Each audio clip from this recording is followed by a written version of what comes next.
इतना सुंदर रूप, मन मोहने वाली मुस्कान, अद्भुत तेज और भगवान जैसी दिव्यता। कौन हो तुम? हाँ, तुम्हें देखकर तो हम सब सम्मोहित ही हो गए।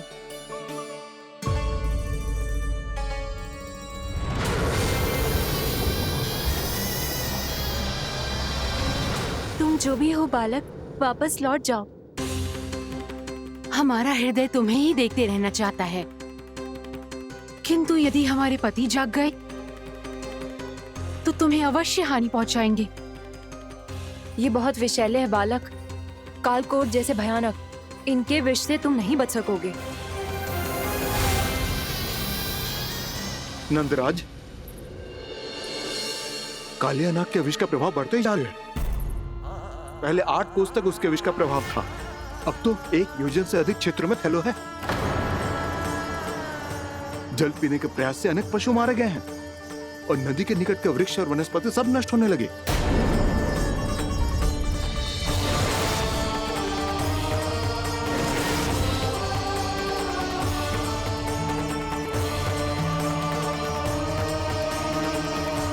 इनके विष की तीव्रता इतनी अधिक है बालक कि इनके संपर्क में आने वाले को तड़पने का भी अवसर नहीं मिलता।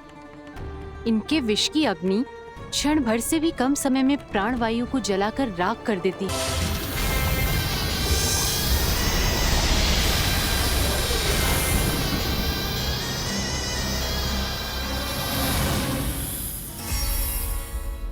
अब तो तुमने अपनी आंखों से भी देख लिया बालक, ये कितने विषैले हैं।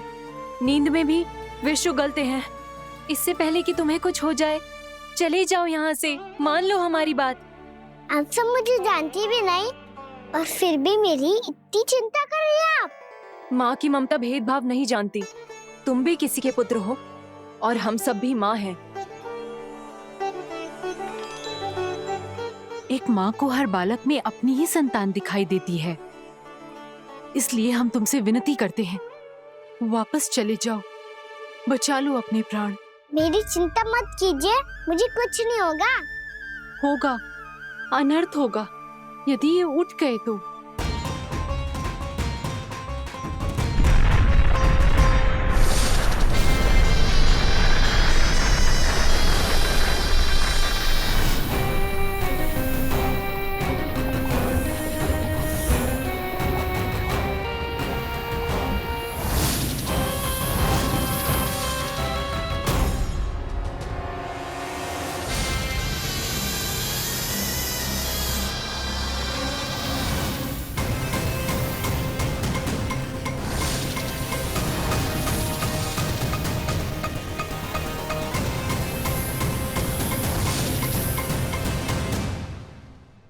सामने होते हुए भी अपने इश्क को केवल वही देख सकता है जो अपना अभिमान त्याग चुका हो।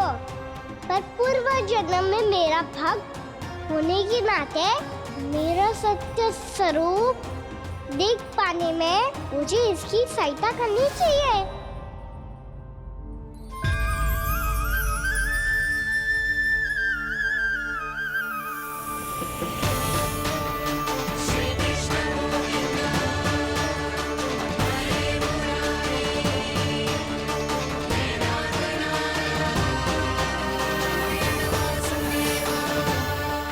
देखो, हमारा छोटा सा कान्हा कैसे डट के खड़ा हुआ है। इतने विशालकाय, इतने महाभयंकर सबके सामने।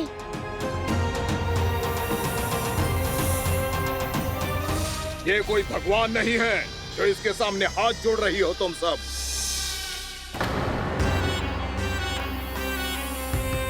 एक सामान्य साधारण बालक है ये, जो ये तक नहीं जानता कि इसके सामने है इसका काल, कालिया। तू कौन है बालक? मेरे इतने निकट आकर भी तू जीवित कैसे है? मेरी नहीं, अपनी चिंता करो कालिया। बहुत मनमानी कर ली तुमने। अब बस मैं तुम्हें रोकना हूँ। अब बस मैं तुम्हें रोकना हूँ। मैं तुम्हें रोकना हूँ। बित्ते भर का है तू, मेरे विष के बारे में जानता ही क्या है? और कहता है मुझे रोकने आया है। किससे? किससे रोकना चाहता है तू मुझे? मुझे क्रोध दिलाने की भूल मत कर बालक।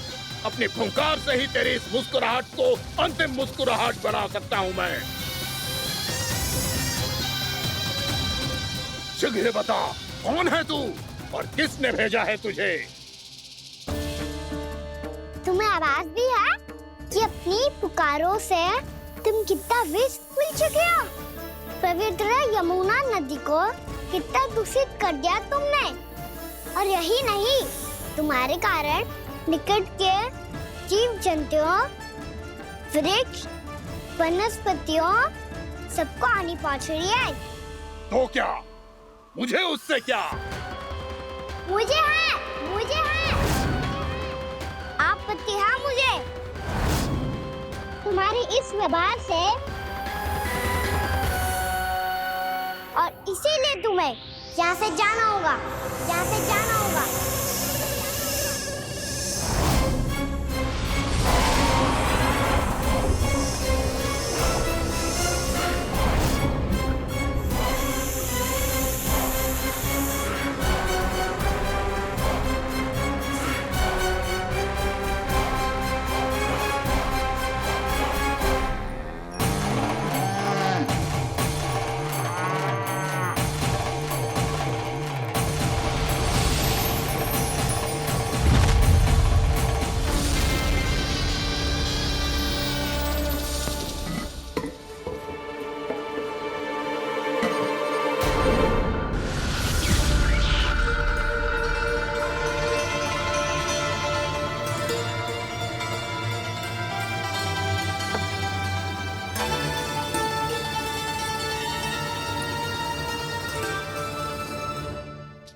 मुझे आदेश देने का साहस भी कैसे किया तूने? इस क्षेत्र को मैंने अपना राज्य बनाया है। मेरा परिवार रहता है यहाँ, और तू मुझे यहाँ से जाने के लिए कह रहा है? हाँ, क्योंकि तुम्हारे यहाँ रहने के कारण अन्य जीवों को हानि हो रही है, और मैं ऐसा नहीं होने दे सकता। मैं तो बस वही कर रहा हूँ जो एक सर्प का स्वभाव है। विष फैलाना स्वाभाविक है मेरे लिए। इसलिए मुझे चुनौती मत दे बालक। चुनौती तो मैं दे चुका हूँ कालिया। अब तो बस तुम्हें स्वीकार करनी है।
मैं भी चेतावनी दे रहा हूँ, यहाँ से चले जाओ। अपनी भूल को पहचानो कालिया। तुम जो कर रहे हो अनुचित है।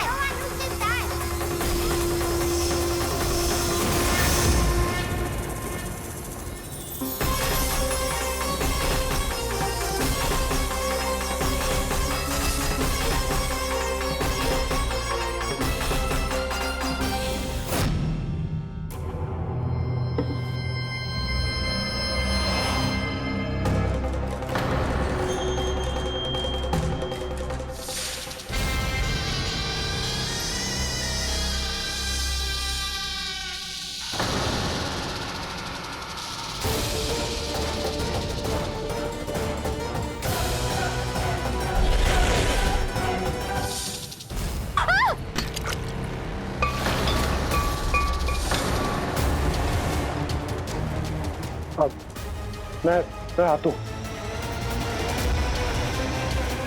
क्या हो गया सुधा? मुझे आवाज हो रहा है जी, कछु ना कछु गड़बड़ है।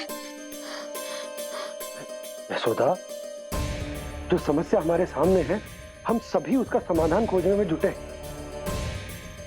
तो तुम विश्वास करो, मैं कोई ना कोई समाधान अवश्य ढूंढ लूंगा। हम कैसे भी करके वो कमल के पुष्प उस कंस तक पहुंचा देंगे। नाना, समस्या उससे कहीं अधिक है, उससे कहीं अधिक बड़ी, उससे कहीं अधिक भयानक है।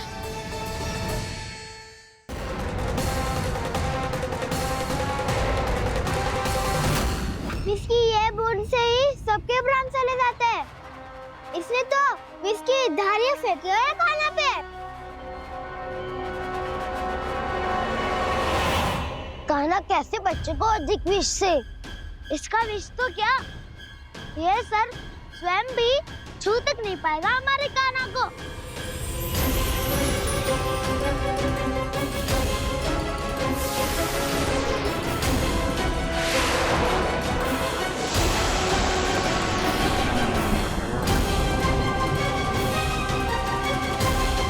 तुम्हारे सखा को, मेरे भाई को कोई हानि नहीं पहुंचा पाएगा। ये कान्हा का सत्य चाहे जो हो बलराम, पर अभी तो जो एक बालक ही है ना।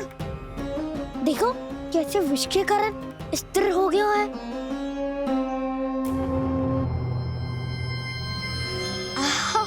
हाउ सर्फ ने कितनी आसानी से अपनी पूंछ से बांध लिया है। मुझे यहाँ से भगाना चाहता था ना तू? अब मैं तुझे दिखाऊंगा अपना सामर्थ्य। ये मूर्ख किसे बांधना चाहता है अपनी पूंछ में?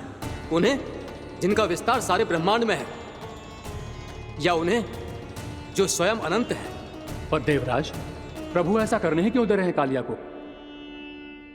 आप सब भूल रहे हैं देवगण। कालिया पूर्व जन्म में प्रभु का बहुत बड़ा भक्त था। उसी भक्ति का फल मिल रहा है अब इसे।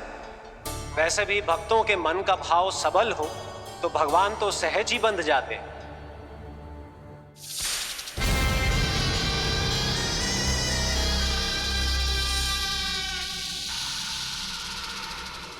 बलराम, तुमने ही तो कही थी कान्हा को कछु ना होगो।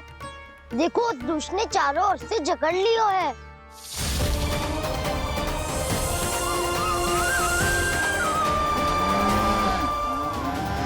ये क्या कह रही हो तुम? सुधा जी, क्या हुआ? घबरा क्यों रही हो आप? सुलक्षणा, मुझे आभास हो रहा है कुछ बहुत बड़ी अनहोनी हो गई है। नंदराज, नंदराज, नंदराज!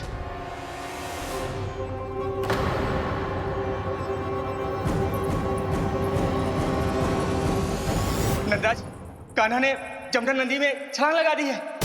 कान्हा ने जमना नदी में छलांग लगा दी है। कान्हा ने जमना नदी में छलांग लगा दी है। कान्हा जमना में कूद गया है। मुझे लगा था आज कछु गड़बड़ होने वाली है। मुझे आज कान्हा को ना जाने देना चाहिए था।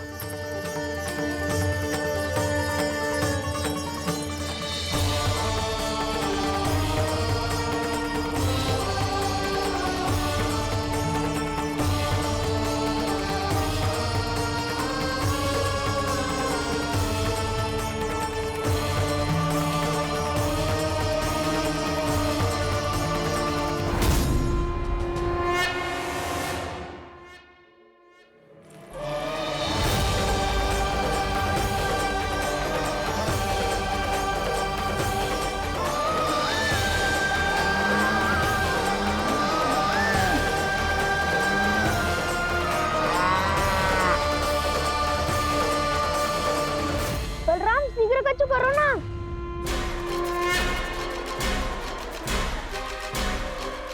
कछु भी करो पर कान्हा को बचाओ। नाग बहुत भयंकर है। कान्हा अकेले ना संभाल पाएगा इसे।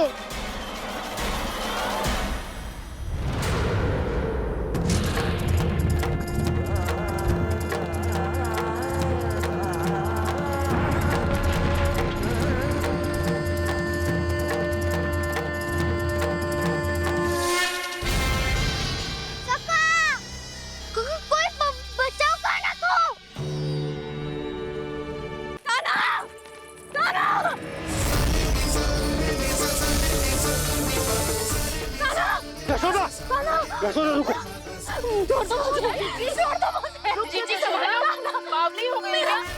जीजी संभालो। कान्हा, कान्हा। देखो अब कैसे तुम्हारे अस्थियों को तोड़कर छोटे छोटे टुकड़ों में बदल दूंगा मैं।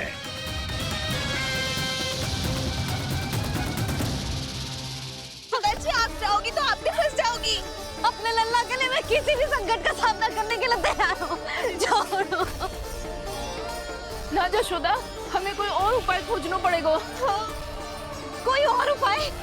आप देख ना रही मेरा कान्हा किस दशा में है। कान्हा मैया के वश में नहीं है, नहीं तो ये अपने लल्ला के लिए साक्षात काल का भी सामना कर ले। ये तो केवल कालिया नाग है। हे नागराज, आप मेरे प्राण ले लो पर कान्हा को छोड़ दो। ना नागराज, आप मेरे प्राण ले लो, मैं विरोध भी ना करूंगी। ना नागराज, आप मुझे मार दो पर मेरे कान्हा को छोड़ दो। ना ना ना ना नागराज, मेरे प्राण ले लो। हमारे कान्हा से क्या शत्रुता है आपकी? प्रभु के लिए जो प्रेम यशोदा मैया के हृदय में है, वही इन सभी गोपियों के हृदय में भी है।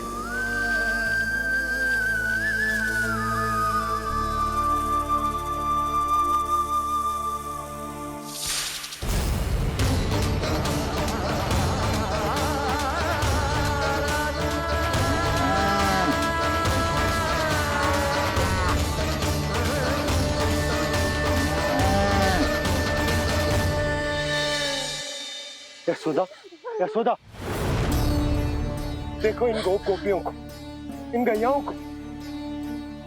इन सब के मन में भी तुम्हारी भांति ही ममता भरी हुई। वो सब भी कान्हा से उतना ही प्रेम और स्नेह करती है, उतनी ही ममता से भरी हुई है जितनी कि तुम। तो तुम ही सोचो, जिसके साथ इतनी ममता और इतना स्नेह, इतना प्रेम, उसका कोई क्या कर सकता है? उस कालिया नाग का वेश इस सब आशीर्वादों के सामने कछु न है। कछु करो जी। उसे बोलो वो मेरे प्राण ले ले, मेरे कान्हा को छोड़ दे। यशोदा,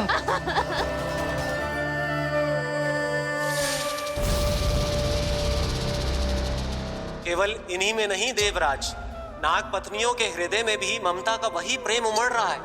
देखिए। मैं आपके हाथ जोड़ती हूँ स्वामी, इस बालक को छोड़ दीजिए। ये अवश्य ही कोई दिव्य आत्मा है स्वामी। हम आपसे विनती करते हैं स्वामी, इस नन्हे बालक को हानि मत पहुंचाइए स्वामी। मेरी पत्नियां मेरे ही शत्रु के लिए विनती कर रही हैं। अब यदि इसके पक्ष में एक शब्द भी कहा तुम सबने, तो मैं इस बालक से पहले तुम सबके प्राण ले लूंगा।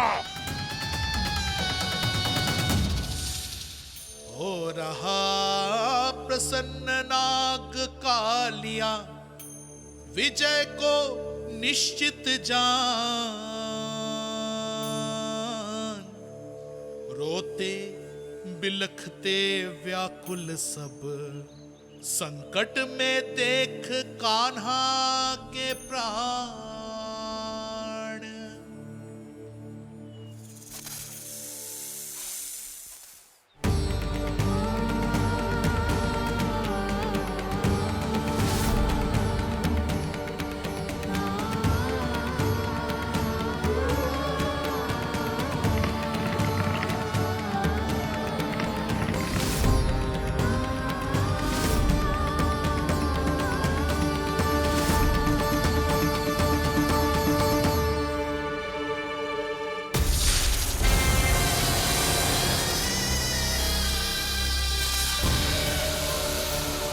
कुछ करो जी, मेरे लल्ला को बचा लो। कोई तो कुछ करो। जीजी, संभालो यशोदा। यशोदा, यशोदा तुम शांत हो जाओ। मैं कान्हा को वापस लेकर आऊंगा।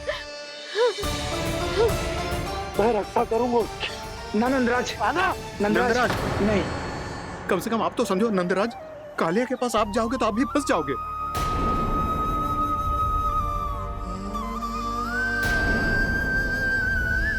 बलराम, तेरा भाई इतनी भीषण संकट में है और तुझे जरा भी दुख ना हो रहा? क्या आप सब अब तक नहीं समझ पाए कि कान्हा सच में कौन है? छोटे बाबा, आप तो उसका सत्य जानते हैं ना?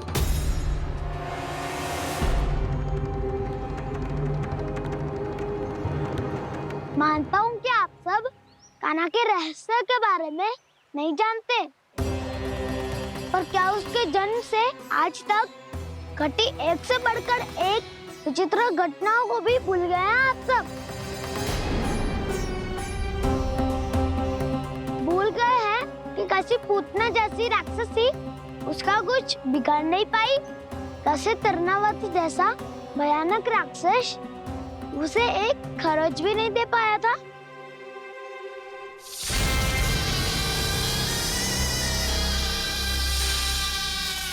आप सबने अपनी आंखों से देखा था ना, बकासुर से कान्हा की रक्षा करने देवता स्वयं आए थे, पर सत्य तो ये है कि वो सभी देवता भी उस असुर के सामने असमर्थ हो गए थे। तब कान्हा ने बहुत ही आसानी से उस भयंकर असुर का वध किया था, एक ही बार में धराशायी कर दिया था उसे। तो आप सभी सोचिए, बार बार ऐसे असाधारण कार्य करने वाला बालक साधारण कैसे हो सकता है? अब तो आरंभ से ही सारा सत्य जानते हैं छोटे बाबा। रहस्य छुपाने में सदैव कान्हा की सहायता करते आए हैं आप, और आज आप स्वयं ही उसके सत्य को भूल रहे हैं। और तुम सब भी तो जानते हो कान्हा की शक्तियों के बारे में, तो क्या तनिक भी विश्वास ना है अपने सखा पे? बलराम, जे तू क्या कह रहा है? मैंने जो कहा उसका एक एक शब्द सत्य है छोटी माँ। यदि प्रभु की इच्छा हुई तभी कुछ ही क्षणों में सब कुछ अपनी आंखों से स्वयं अनुभव कर लेंगे आप।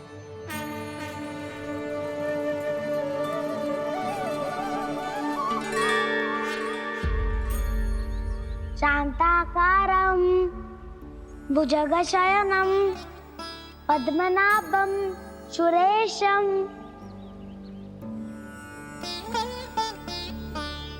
विश्वाधारं गगनसदृशं मेघवर्णं शुभांगं लक्ष्मीकान्तं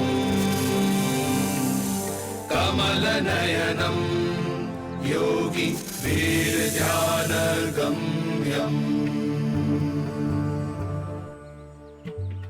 वन्दे विष्णुं भवभयहरं सर्वलोकैकनाथम्।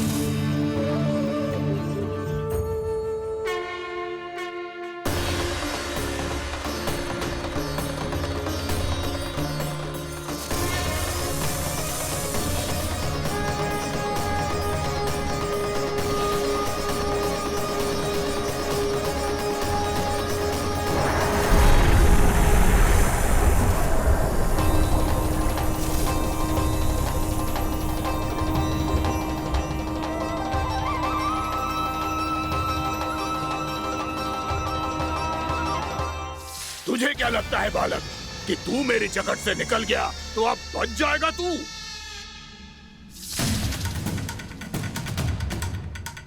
मेरे विष से अपनी प्राण रक्षा करने में सफल रहा, मेरी जगत से भी छूट गया, पर मेरे दंश से नहीं बच पाएगा।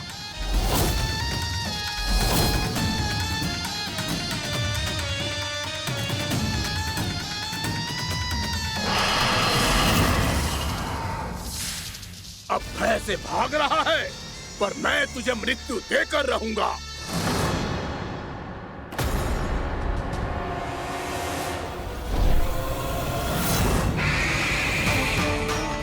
कान्हा!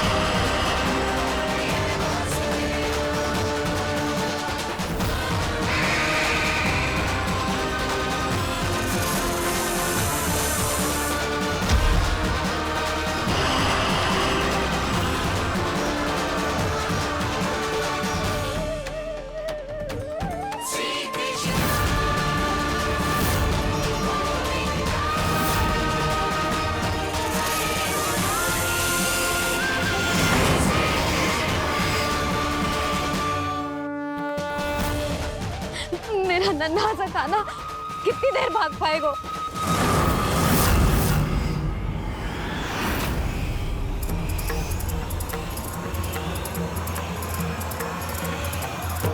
और कितनी प्रतीक्षा करोगे मेरी भक्त कालिया? भक्त नहीं, काल हूँ मैं तेरा। जब अहंकार का मुकुट बुद्धि को ढक लेता है तो भक्त अपने भगवान को भी नहीं पहचान पाता। व्यर्थ की पहेली में मत उलझा बालक। ना मैं भक्त हूँ और ना तू भगवान।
जिसके लिए इतने व्याकुल हो रहे थे, उसे छूकर कालिया नाग का हलाहल जैसा विष भी चरणामृत बन गया है और यमुना जी के जल में फैल चुके विष के प्रभाव को भी नष्ट कर रहा है।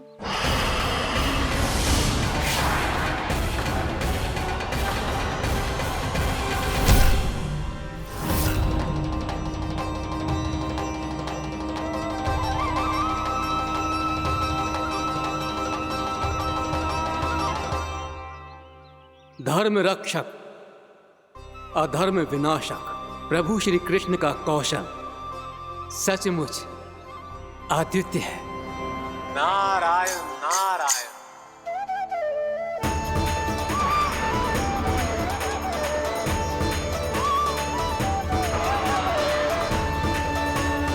मेरा भार तुम्हारे भीतर के अहंकार का प्रतीक है कालिया। अब तुम्हारा अहंकार, तुम्हारा अभिमान मेरे पाँव के नीचे है और तुम्हारी पूंछ अर्थात तुम्हारे प्राण मेरे हाथ में। अब तुम क्या करोगे भक्त?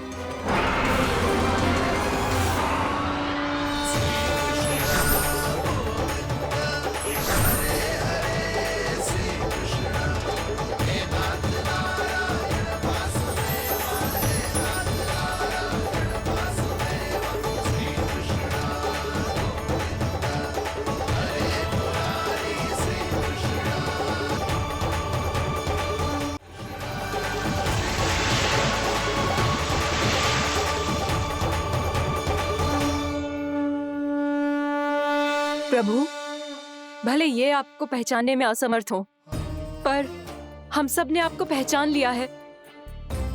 हाँ प्रभु, एक भक्त होने के नाते और एक अर्धांगिनी और माँ होने के नाते मैं आपसे इनके प्राणों की भिक्षा मांगती हूँ। अपनी कृपा दिखाइए और इन्हें क्षमा कर दीजिए। आपके लिए मित्र और शत्रु में कोई अंतर नहीं प्रभु।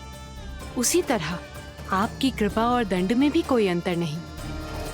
दोनों दया ही तो हैं, अकारण ही किसी को प्राप्त नहीं होती। हमें विश्वास है कि हमारे पति को मिला ये दंड कोई अभिशाप नहीं है, आपका वरदान है। ये सत्य है प्रभु कि इनसे बहुत से पाप हुए हैं। इनके विष से बहुत सारे जीव जंतु को हानि पहुंची है, पर अब आपके चरण इनके शीश पर पड़ गए हैं। ऐसी कृपा तो बड़े बड़े महान महात्माओं को भी दुर्लभ है, और इन्हें प्राप्त हुआ तो अवश्य ही ये किसी महान पुण्य का ही फल है। हे प्रभु, उन्हीं पुण्य कर्मों की शक्ति का आह्वान कर मैं आपसे विनती करती हूँ, इन्हें प्राणदान दीजिए। मैं अपने इस भक्त को क्षमा अवश्य करूंगा देवियों, यदि ये अपने अहंकार को त्याग कर मुझे पहचान ले तो।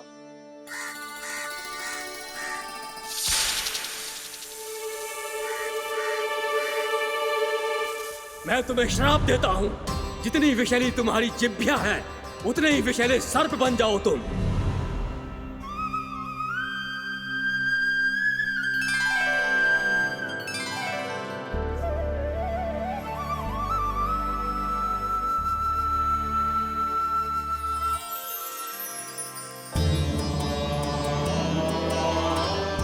नारायण, मुझे क्षमा कीजिए नारायण। मैं तो आपका परम भक्त था, किंतु मैं आपको पहचान नहीं सका। इसका दंड तो मुझे मिलना ही था, किंतु मैं अब प्रायश्चित करना चाहता हूं।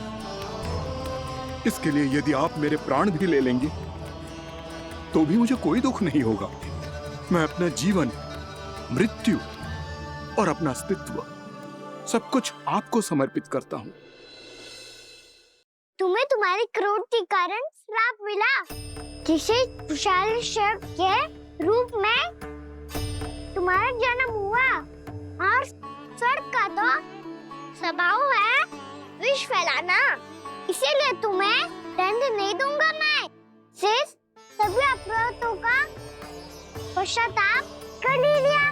इसीलिए मैं तुम्हें क्षमा करता हूँ कालिया।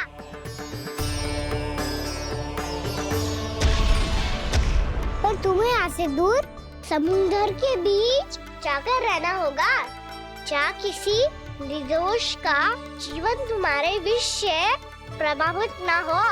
मैं चाहकर भी आपकी इस आज्ञा का पालन नहीं कर सकता। मैं असमर्थ हूँ प्रभु, क्योंकि यदि मैं इस क्षेत्र को छोड़कर गया तो मेरी मृत्यु निश्चित है।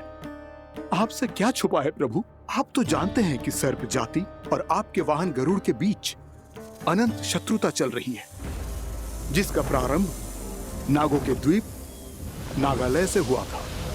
उस द्वीप पर छोटे जीवों को निगल जाने के लिए सर्प थे, और गरुड़ को सर्पों का स्वाद बहुत प्रिय था, इसलिए वो बार बार नागद्वीप जाने लगा था। पर इस कारण पूरी सर्प जाति उससे आतंकित हो गई थी। इसलिए जब भी गरुड़ वहां पहुंचता तो सभी सर्प छिपने लगते। जब गरुड़ को इसका आभास हुआ तो उसे बड़ा क्रोध आया, और वो उत्तेजना में भरकर सर्पों का शिकार करने लगा। भूख ना होने पर भी उन्हें मारने लगा। अब सर्पों के प्राण हरना उसके लिए खेल बन गया था। इस भीषण समस्या का समाधान ढूंढने के लिए पूरी सर्प जाति महान सर्प वासुकी के सामने इकट्ठी हुई। हे महान वासुकी, हमारी सहायता कीजिए। नागद्वीप पर गरुड़ ने आतंक मचा दिया है। पहले तो वो हमें अपना भोजन बनाता था, लेकिन अब हम उसके खेल का साधन बन चुके हैं। भूख हो या ना हो, जब तब आकर वो हमारे प्राण हर लेता है।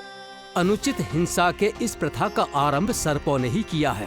पहले आप सबने पूरे द्वीप पर अधिकार कर लिया, फिर आहार के साथ साथ आनंद के लिए भी आप सभी ने निर्दोष जीवों की हत्या की। और जब सृष्टि का संतुलन बनाए रखने के लिए गरुड़ आपको अपना आहार बनाने आया, तो आप सब अपने प्राणों की रक्षा के लिए छिपने लगे। तो फिर गरुड़ का उत्तेजित होना तो स्वाभाविक ही था। नागनाथ, जो हमने अन्य जीवों के साथ किया वही अब हमारे साथ हो रहा है, परंतु ये भी तो सृष्टि के संतुलन के विरुद्ध ही है ना? अवश्य है, इसलिए मैं गरुड़ से चर्चा करूंगा। धन्यवाद प्रभु।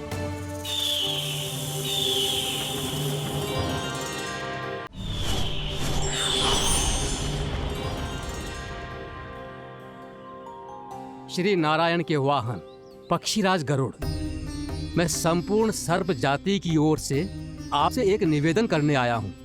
कहिए, क्या कहना चाहते हैं आप? हे पक्षीराज, यदि आप हम पर ऐसे ही आक्रमण करते रहे तो शीघ्र ही हमारी प्रजाति समाप्त हो जाएगी। इसीलिए हमारी आपसे विनती है, यदि आप उचित समझें तो सर्पों के किसी एक घर से हम आपको एक सर्प प्रतिदिन अर्पित करेंगे। आप उसको आहार बनाइए और अन्य सर्पों को जीवित रहने का अधिकार दीजिए। मुझे स्वीकार है। तब से प्रतिदिन किसी एक घर से एक सर्प गरुड़ के भोजन के लिए भेजा जाने लगा। समय के साथ मेरे घर की भी बारी आई, परंतु मैंने एक बहुत बड़ी भूल कर दी। समय आ गया है स्वामी, आज गरुड़ के आहार के लिए इसे चुना गया है। कौन है यह गरुड़ और क्यों दूं मैं इसे कोई भेंट? स्वामी, सभी सर्प राज्यों और गरुड़ के बीच में यही समझौता हुआ है, हमें इसका सम्मान करना ही होगा। मैंने कोई समझौता नहीं किया, मैंने कोई वचन नहीं दिया और ना ही मैं किसी गरुड़ से भयभीत होता हूँ। यदि इस राज्य में किसी को सर्पों को अपना आहार बनाने का अधिकार है तो वो केवल मुझे है। अब से गरुड़ को दी जाने वाली हर भेंट मुझे दी जाएगी, महाविषधारी महान नागराज कालिया को। यह और कुछ नहीं, मेरा अभिमान था प्रभु, और ये मेरे इस जन्म की सबसे बड़ी भूल थी, क्योंकि फिर जब गरुड़ को इस बारे में पता चला तो। कालिया, अभिमान में आकर तूने अपने काल को ललकारा है। जिस कालिया के नाम में ही काल छिपा है, तू उसे ललकारने का दुस्साहस कर रहा है गरुड़। स्वयं को भगवान विष्णु का वाहन कहता है तो वाहन का ही कर्म कर। स्मरण रख, इस धरती के सर्वश्रेष्ठ योद्धाओं के लिए भी मैं मृत्यु का दूत हूँ। विनाश काले विपरीत बुद्धि। तुझ जैसे मूर्ख सदा इस युक्ति को सार्थक करते आए हैं। अपने विनाश को आमंत्रण किया है तो अब भोग।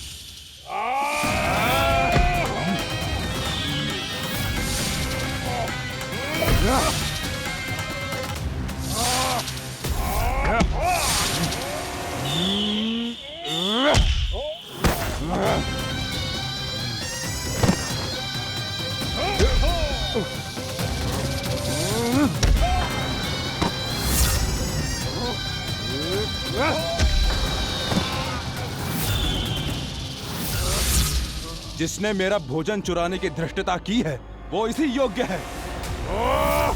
तू मुझे जानता नहीं है गरुड़, मैं महाविषधारी नाग कालिया हूँ। तेरा इतना दुस्साहस कि तूने मुझ पर चरण से प्रहार किया। वाह!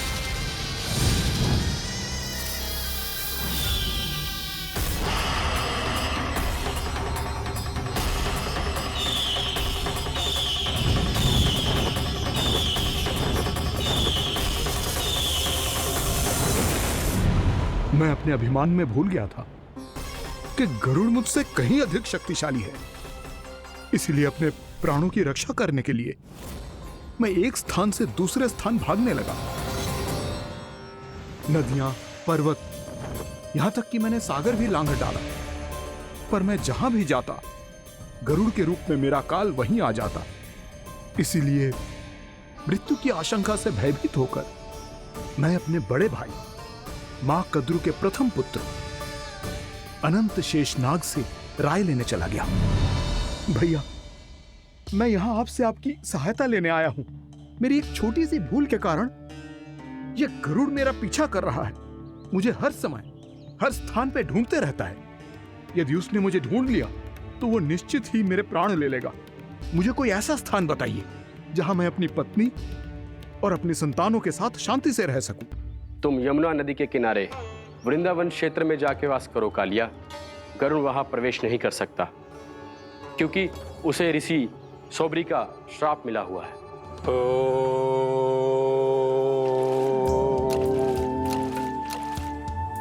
ध्यान और तपस्या का नित्य कर्म करते हुए ऋषि के मन में मछलियों के प्रति प्रेम भाव इतना बढ़ गया कि वो भूल गए सभी जीव खाद्य श्रृंखला का भाग होते हैं और मछलियां भी इस नियम की अपवाद नहीं है। उन्हें मछलियों की अटखेली इतनी अच्छी लगने लगी कि वो इस क्षेत्र के मछुआरों को भी मछली पकड़ने की अनुमति नहीं देते थे।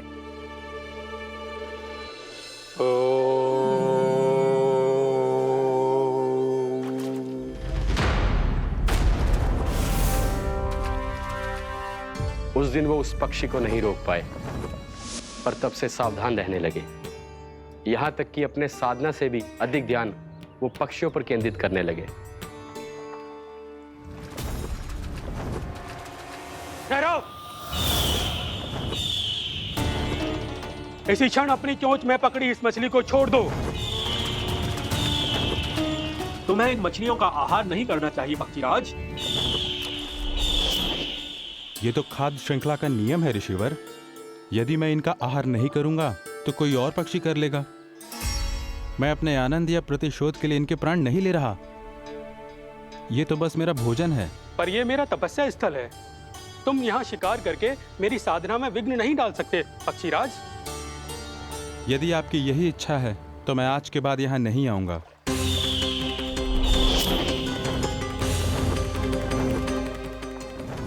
पर आज ये मछली मेरे आहार के रूप में पकड़ी जा चुकी है।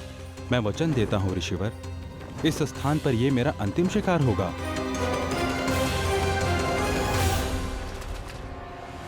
आज के बाद यदि तुमने वृंदावन की निकट उड़ान भी भरी तो तुम सैकड़ों टुकड़ों में फटकर मारे जाओगे पक्षीराज। ये मेरा श्राप है।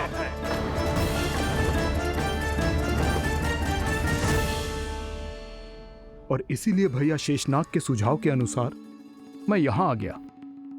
पर अब यदि मैं कहीं और जाऊंगा तो मेरे प्राण नहीं बचेंगे प्रभु। डिस्टेंट रहो कालिया। अब से गरुड़ तुम्हें कोई हानि नहीं पहुंचाएगा। अब तुम्हारे फनों पर मेरी पक्षिंग बन गए कालिया। इसीलिए अब से तुम्हें गरुड़ से कोई भय नहीं होगा। निश्चिंत होकर अपने परिवार के साथ गहरे समुद्र में चले जाओ और सुख से शांति से निवास करो। पर ध्यान रहे निर्दोष जीवों को हानि ना पहुंचे। आपने मुझे जीवन दान दे दिया प्रभु। इस उपकार से मैं कृतज्ञ हूँ प्रभु। आदेश दीजिए, मैं आपकी सेवा कैसे करूं? तुम्हारे जल क्षेत्र से 1 कोटि कमल पुष्पों को लेने की अनुमति दे दो कालिया। यही मेरी सेवा होगी। प्रभु, ये तो मेरा सौभाग्य होगा।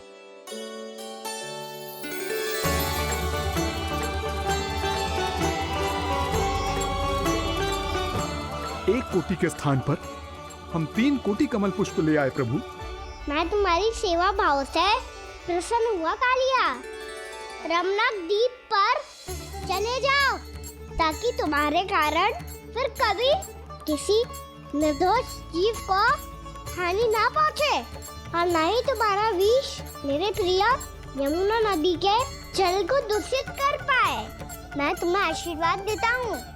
आज यहाँ मेरे द्वारा तुम्हें दिए गए इस आदेश का स्मरण जो भी भक्त करेगा और प्रातः काल और संध्या काल में इसका उच्चारण करेगा, उसे फिर कभी किसी संकट से कोई भय नहीं होगा। ये स्थान अब से कालिया कुंड के नाम से जाना जाएगा। यहाँ पर स्नान करने वाला और देवताओं को इस क्षेत्र से जल का अर्घ्य देकर प्रसन्न करने वाला भक्त यदि मेरा स्मरण करके पा सकेगा तो वो अपने सभी पापों से शीघ्र मुक्त हो जाएगा।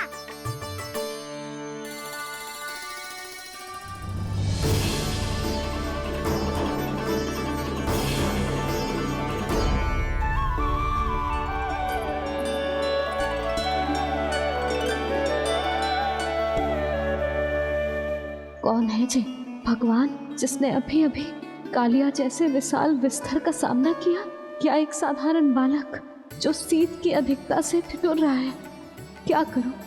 मैं लल्ला को ममता के आंचल में छुपा लूं या भक्त बनकर प्रभु की लीला देखती रहूं? क्या करूं मैं?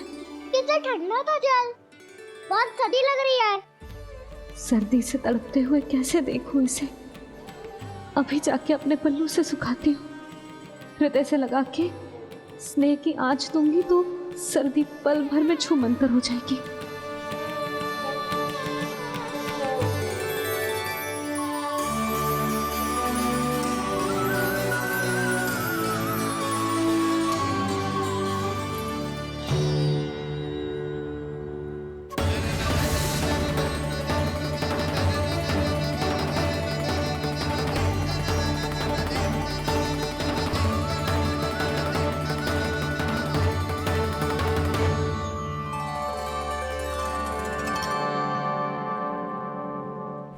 मेरी आवश्यकता ना है इसे। ये तो सच्ची में भगवान ही है, जिसकी ठंड दूर करने के लिए स्वयं द्वादश आदित्य प्रकट हो गए हैं।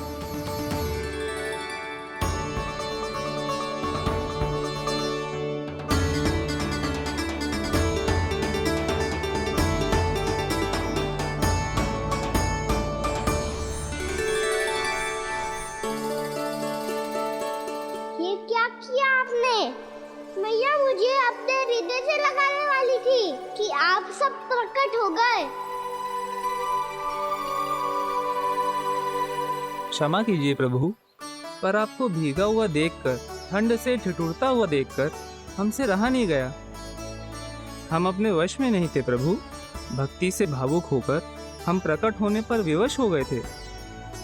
हमारी किरणें जैसे स्वयं ही फूट पड़ी और दौड़ पड़ी आपको सुखाने के लिए। मैं आपका प्रेम, आपकी भक्ति समझता हूं आदित्यगण, और इसीलिए इस समय मैं जहां खड़ा हूं, इस स्थान को द्वादश आदित्य टीला के नाम से जाना जाएगा। द्वादश आदित्य टीला के नाम से जाना जाएगा। हम धन्य हो गए प्रभु। और कहाँ जा रहा है? जो गड़बड़ किया है उसे सुधारिए तो सही। प्रभु आज्ञा दीजिए। अपना दाब इतना अधिक बढ़ा दीजिए कि मुझे स्वेद आने लगे, ताकि मैया मुझे स्वेद में लीला देख के और भूल जाए कि मैं ही भगवान हूँ, और मैया मुझे अपनी गोद में उठा के ले जाए।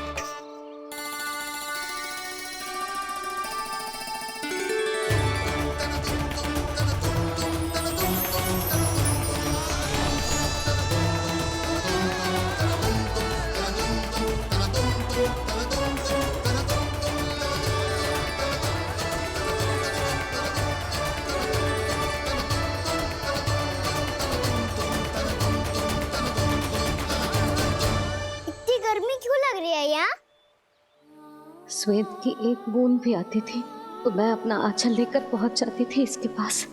जानती ही नहीं थी कि चेतु स्वयं वायुदेव को आदेश दे सकते हैं कि वो बहने लगे और उसका सारा स्वेद सुखा दे। वायुदेव की आवश्यकता नहीं है मैया, मुझे आप ही चाहिए। लगता है जिस बात का भय था वही सत्य होने लगी है। भैया मेरे भगवान रूप को भूल नहीं पाएगी, और अब मेरे लिए उनके सत्य छुपा कर रख पाना कठिन हो जाएगा। कृष्णा कृष्णा हरे कृष्णा कृष्णा कृष्णा मुरली मनोहर कृष्णा गोपाला गोविंदा हे दामोदरा।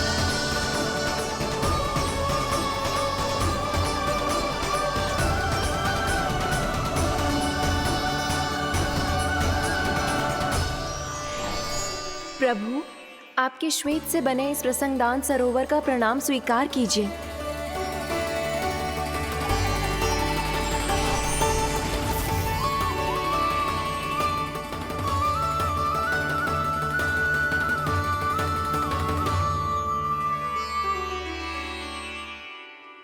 ओहो, इस चमत्कार को देखकर भैया को और भी अधिक विश्वास हो जाएगा कि मैं भगवानी हूँ। अब कैसे मनाऊं मैया को कि मैं इनका लाई हूँ।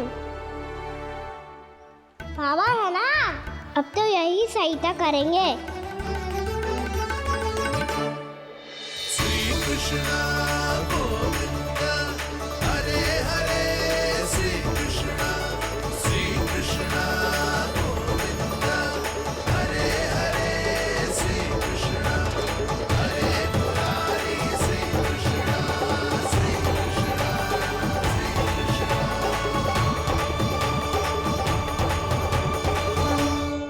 बाबा एक कोटि ना, मैंने तो 3 कोटि कमल पुष्पों का प्रबंध कर दिया है और चिंता करने की आवश्यकता ना है। 1 कोटि कमल के स्थान पर 3 कोटि कमल पुष्प मिल गए हैं। हाँ कान्हा, मैं उचित संदेश के साथ ये सारे पुष्प उस कंस के पास भिजवा दो। महाप्रक्रमी कान्हा की जय। वृंदावन रक्षक कान्हा की जय। महाप्रक्रमी कान्हा की जय। भानु जी नंदराज, बाकी गांव वालों को लेकर ये सारे पुष्प इकट्ठा करो और कंस के दरबार में पहुंचाओ। जी।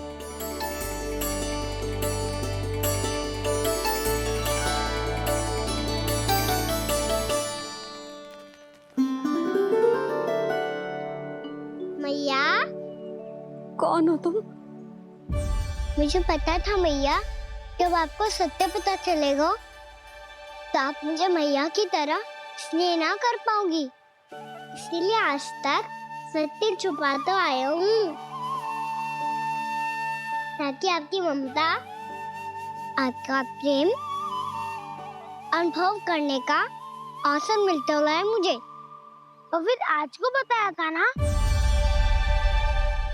जो रहस्य तुमने बरसों तक छिपाया था, उसका भेद खुलने में तुम्हारा ही योगदान है। मुझे कालिया के शीश पर अपने पद चिन्ह रखकर उसे मुक्त कराना था दाऊ, वचन दिया था मैंने उसे। इसके अतिरिक्त निर्दोष पशु पक्षियों के जीवन को कालिया के विष से ही बचाना था मुझे। इसमें कंस को तो सम्मिलित करना ही था, ताकि जब मैं कालिया का सामना कर रहा हूँ तो वो किसी और असुर को समस्या बनाकर वृंदावन ना भेज दे। पर इस सबसे बड़ा एक कारण और था दाऊ, मैं चाहता था कि मैया को सत्य पता चल जाए। पर क्यों कहा ना? क्योंकि मुझे लगने लगा था कि मैया से ये रहस्य छुपाकर इनके साथ धोखा कर रहा हूँ। अपराध बोझ से दबा जा रहा था मैं। जो सत्य आपको, बाबा को, सभी को पता है, यहाँ तक कि मेरे सखा भी जानते हैं, वो सत्य मैंने मैया से छिपाया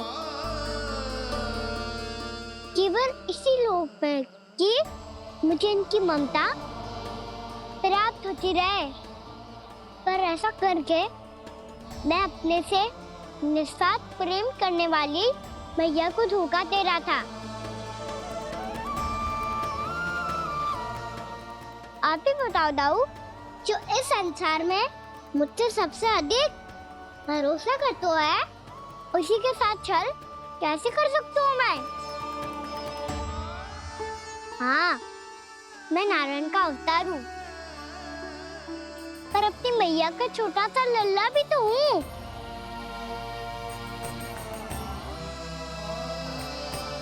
इसीलिए तो यमुना जी में छलांग लगाने का एक कारण इस गेंद को लेने जाना भी था। ने स्नेह से बनाई थी मैया ने गेंद, इसे अपने से दूर कैसे होने देता मैं? आपको आभास भी ना है मैया कि आप मेरे लिए कितने महत्वपूर्ण हो। ये सत्य है कि सभी देवता, प्रकृति, भक्त, ये सब है मेरा ध्यान रखने के लिए, मेरी सेवा करने के लिए। पर क्या इनमें से कोई भी मेरी मैया का स्थान ले सकता है? और आप भी तो यही चाहती थी कि मैं आपका लल्ला बन के आऊं, कि मैं आपका लल्ला बन के आऊं, कि मैं आपका लल्ला बन के आऊं। आज जैसे आपने मुझे अपनी गोद में लिटा रखा है, क्या कुछ ऐसा नहीं हो सकता कि शीघ्र ही मुझे आपको अपनी गोद में खिलाने का अवसर मिल जाए? मैया, नारायण का अवतार हूँ ना, क्या इतनी बड़ी समस्या है कि आप हृदय से भी राह लगा सकते? मैया,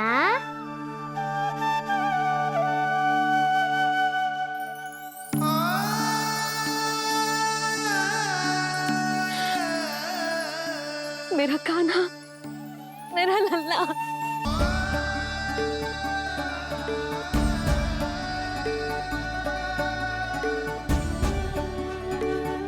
जे सत्य है कि जे जानने के बाद कि तू श्री नारायण का अवतार है,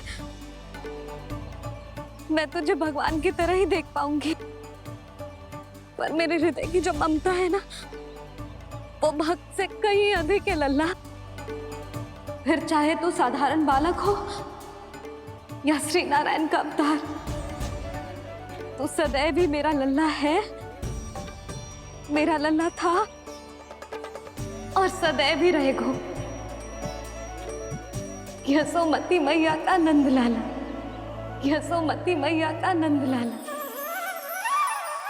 यशोमती मैया के नंद लाला,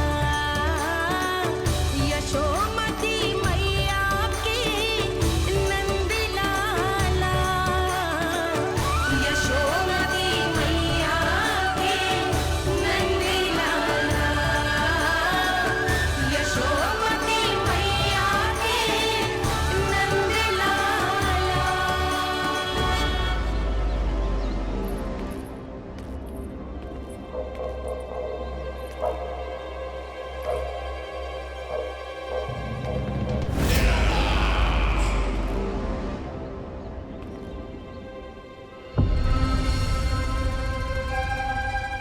क्या है ये साला?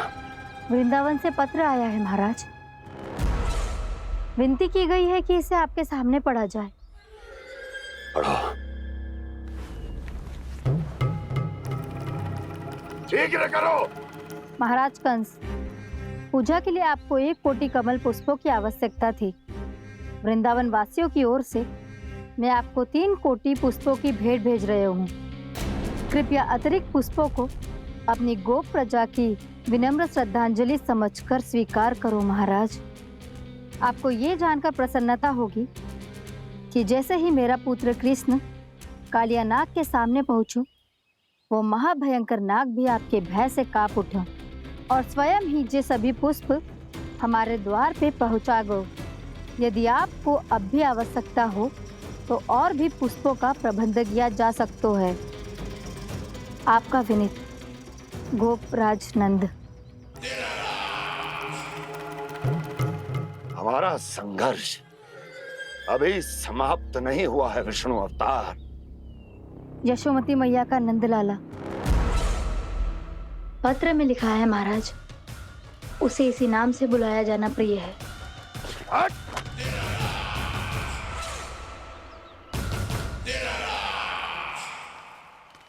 जैसे आपने कही वैसे ही करो। हमने कंस के राजभवन को पुष्प से भर दियो है। मुझे तो ऐसा लग रही है इतने पुष्प देख के कंस को चक्कर आ जाएंगे। आपका पत्र पढ़ के उसे ये समझ में आगा होगा कि वृंदावन वासियों से उलझना ठीक ना है उसके लिए।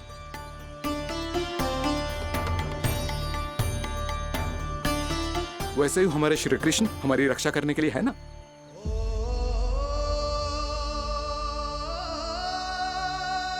सूर्यास्त होने वाला है, हमें अब घर चलना चाहिए। मुझे बहुत थकान लग रही है नंदराज। हाँ, मैं भी बहुत थक गई हूँ। नंदराज, कमल पुष्पों को गाड़ी में लादकर मथुरा पहुंचाने में अब हम भी बहुत थक गए। तो आप सब लोग रात्रि को यहाँ रुकना चाहते हैं? वैसे सुझाव तो अच्छा है नंदराज। अब कालिया नाग के स्थान से जाने के बाद प्रकृति कितनी खिल उठी है, क्यों जसोदा जी?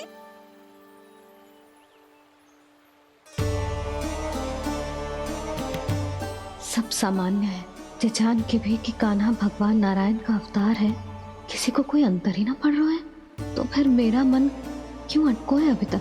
क्यों बार बार मैं इस दुविधा में पड़ जाती हूँ कि कान्हा को एक भक्त के जैसे देखूं या मैया के जैसे?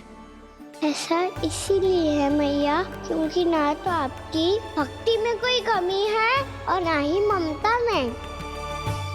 तो फिर ठीक है, आज हम यहीं रात बिताएंगे। सब लोग विश्राम करिए। जय हुइनाबाद। रात वन में भयभीत क्यों हो रहे हो बसंता? श्री नारायण का अवतार कान्हा है ना हमारे साथ।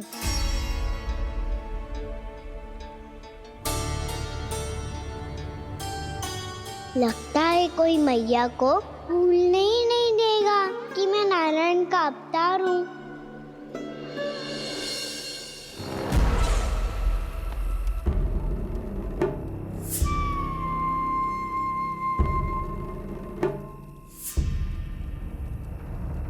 तुम्हें पूर्ण विश्वास है ना गुप्तचर? ये सब कुछ उसी बालक ने किया है।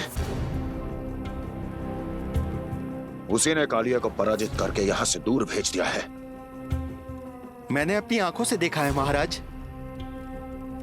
और वृंदावन के सभी वासी इस समय वन में विश्राम कर रहे हैं, ये सूचना पक्की है। वो सब पूरी रात वन में ही बिताएंगे महाराज।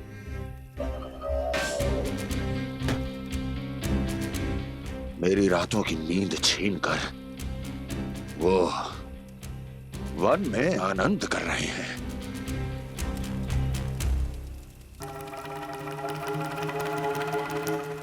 किंतु मैं उनके इसी आनंद को मृत्यु के करुण रूतन में बदल दूंगा। उनके चारों ओर प्रकाश होगा, सूर्य की चमक जैसा, आंखें चौंधिया देने वाला प्रकाश। किंतु फिर भी ये रात उनके लिए सबसे अधिक काली होगी, क्योंकि मैं इस पूर्णिमा की रात को अमावस्या की रात बना दूंगा। कभी न समाप्त होने वाली अमावस्या।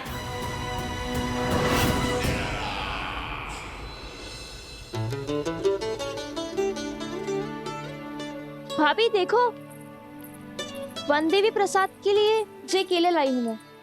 हाँ दिखा तो, इसमें से पक्के केले कान्हा के लिए चुन लेती हूँ। पर वो तो नारायण का अवतार है, उसके लिए फल कैसे चुनूं मैं? जो उसके हाथ में आएगा अपने आप ही मीठा हो जाएगा। भाभी क्या होगा? रुक क्यों गई? कछू ना, दिखा।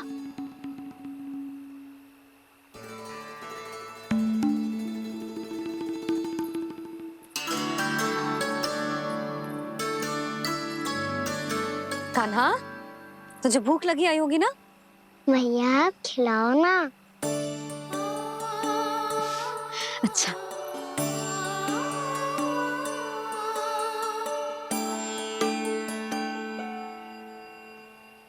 ले।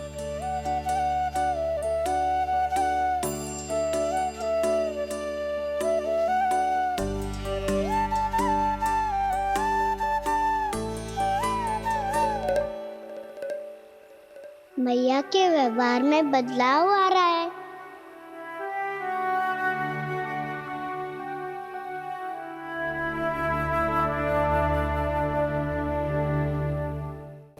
कान्हा, बंसी काका हम सबको वन में आग जलाना सिखा रहे हैं ताकि भयानक पशु को दूर करा जा सके। भैया मैं जाऊं? भैया अग्नि जलाने जाऊं? हाँ जा। भैया तो चुपचाप जाने दे रही है, पहले जैसे चिंता भी नहीं कर रही है अब। लल्ला सुन, अग्नि के साथ खेलियो मती और सुरक्षित दूरी बना के रखियो, समझ आई?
प्रकट करो दावानल।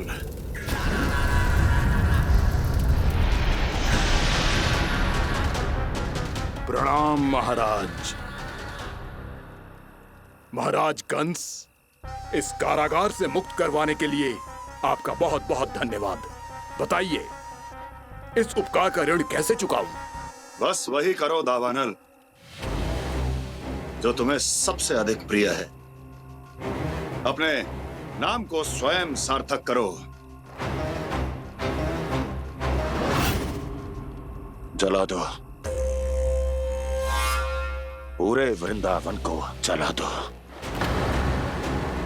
कीट, पशु, पक्षी, वनस्पतियां, वृक्ष, यहां तक के मानव भी, कोई भी जीवित प्राणी जीवित नहीं बचना चाहिए।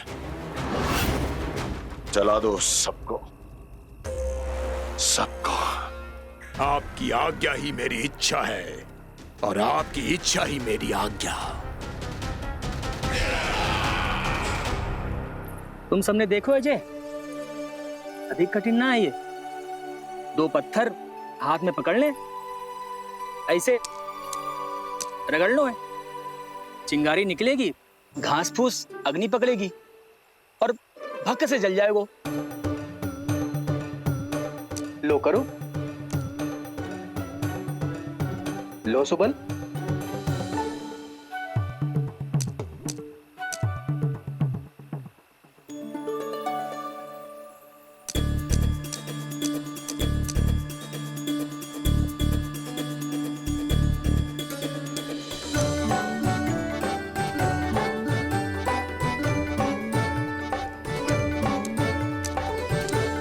ले कान्हा, तू भी प्रयास करके देख ले।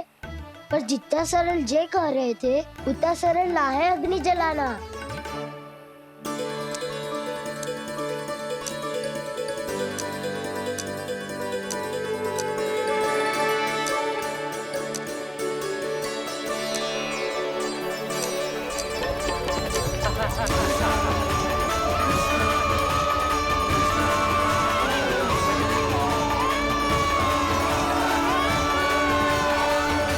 ये तो श्री नारायण का अवतार है। संसार की सारी अग्नि इसके नियंत्रण में है, तो फिर एक चिंगारी उत्पन्न करना कौन सी बड़ी बात है।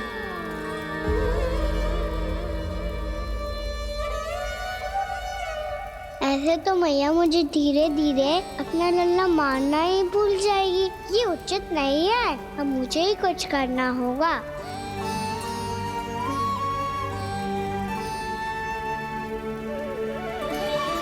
कान्हा, ऐसे मत करो, लग जाएगी।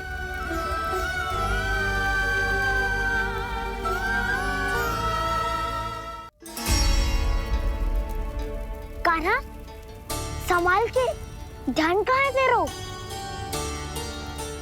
कालिया नाग का हलाहल जैसा विष जिसका कछु न बिगाड़ पाई, जिस साधारण सी अग्नि उसे हानि कैसे पहुंचा पाएगी।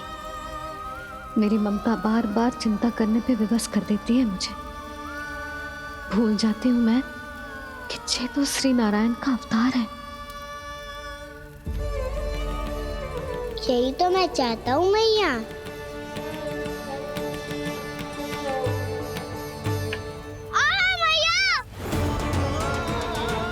कान्हा,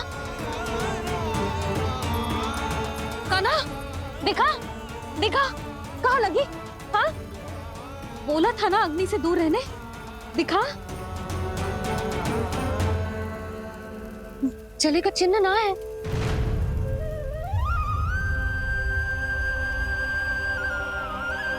मेरे साथ खेल खेल रहा है जे। इससे पता है कि इसकी पुकार सुनते ही मैया ऐसे ही दौड़ी चली आएगी। नीचे नटखटपना बंद कर कान्हा।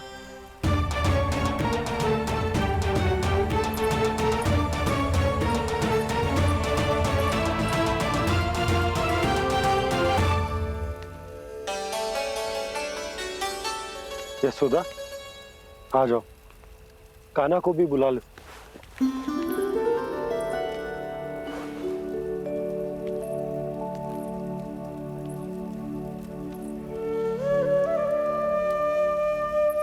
आपको तो पहले से पता था ना कान्हा के बारे में? हाँ, वो यशोदा, कान्हा ने मुझसे वचन लिया। ना ना, मैं आपको ताना ना दे रही। मैं तो बस ये सोच रही थी कि आप अपने आप को कैसे समझा पाते हो, ये जानते हुए भी कि वो श्री नारायण का अवतार है। आप उसके साथ सामान्य व्यवहार कैसे कर पाते हो? क्योंकि मैं भी अपने लल्ला के साथ सामान्य व्यवहार ही करना चाहती हूँ, उसे वैसे ही देखना चाहती हूँ, उसके साथ लाड करना चाहती हूँ, उसे डांटना चाहती हूँ, फटकारना चाहती हूँ, पर मुझे बार बार उसमें मेरे प्रभु दिखने लगते हैं। मेरे साथ भी ऐसा ही होता है यशोदा, पर जब मैं ये स्वीकार कर लेता हूँ कि जो हमारा लल्ला है, तो मैं भूल जाता हूँ कि जय श्री नारायण का अवतार भी। उसके बाद सांसारिक माया मुझे अपने अंदर जकड़ लेती है। यशोदा, तुम्हारे साथ भी कछु ऐसा ही होगा। संसार की मोह माया तुम्हें खुद में जकड़ लेगी और तुम जब भूल जाओगी कि वो भगवान का अवतार।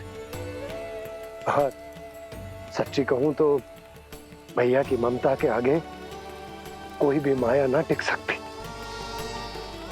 सबसे बड़ी होती है एक मैया की ममता। पर भक्ति का भाव भी कम प्रबल ना हो तो है जी।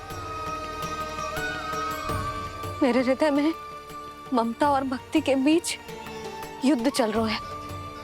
मुझे ना पता कौन सा भाव जीतेगा और कौन सा हारेगा।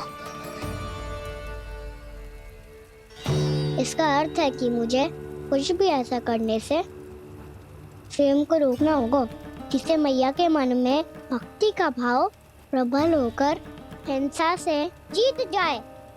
तो फिर ध्यान रखना था ना, अब सबके सामने कोई लीला मत कर देना तुम।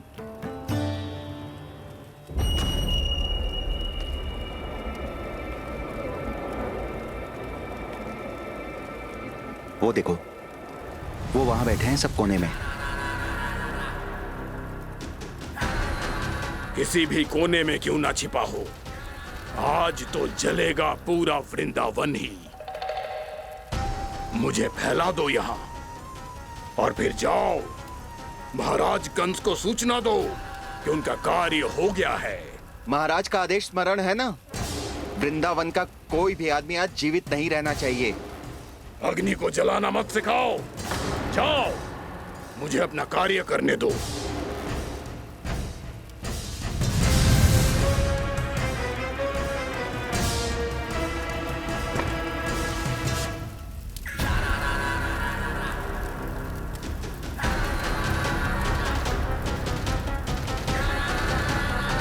नारायण नारायण हरे हरे, श्रीमन्नारायण नारायण हरे हरे, भजमन नारायण नारायण हरे हरे। क्या हुआ कान्हा? मैंने आपको कहा था ना कि मैं कोई लीला ना करूं, पर देखो कंस मामा ने असुर वृंदावन को भेज दिया है।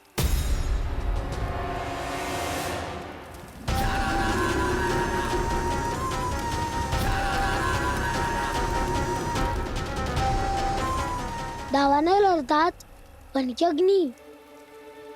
अब क्या करोगे तुम? वही जो मेरे दाव क्या क्या सबके सामने ही ऐसा कछु ना करूंगा जो लीला लगे, पर सबकी दृष्टि से छुपकर तो कछु करना होगा दाव।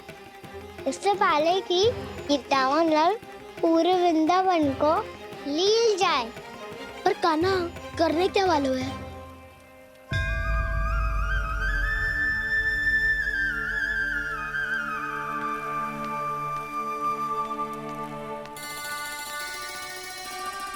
भैया बहुत थको, सुला दो ना।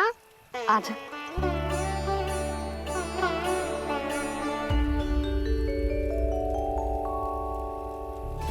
लोरी गाओ ना मैया।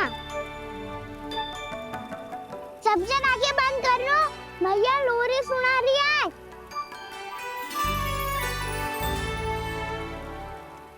तो ये है तुम्हारी योजना।